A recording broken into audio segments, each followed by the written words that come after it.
দশম শ্রেণীর যারা ছাত্রছাত্রী রয়েছে তোমাদের সুদ কষার অঙ্ক কষে দেখি 2.1 4 থেকে অঙ্কটি আমি করে দেখাচ্ছি। কি রয়েছে অঙ্কটি না, উৎপল বাবু তার জমি চাষের জন্য সমবায় ব্যাংক থেকে বার্ষিক 6% সরল সুদের হারে 3,200 টাকা 2 বছরের জন্য ধার নিলেন। 2 বছর পরে সুদে আসলে মোট কত টাকা হবে তা নির্ণয় করি। এখানে আসল দেওয়া আছে 3,200 টাকা, সময়টা হচ্ছে 2 বছর, বার্ষিক সুদের হার 8% অর্থাৎ 6%। তাহলে মোট সুদ কি করবো আমরা, ঠিক আগের অঙ্কগুলোর মতো 3,200 ইন্টু 2 ইন্টু 6, নিচে কি হবে এটা 100।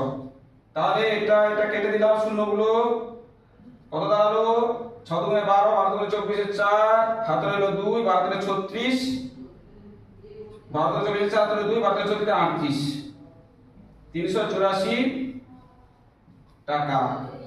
অতএব মোট সুদ ও আসল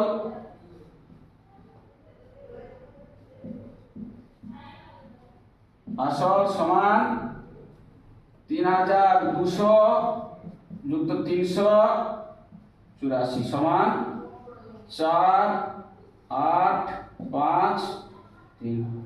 তাহলে 3,584 টাকা। এটা হলো অ্যান্সার।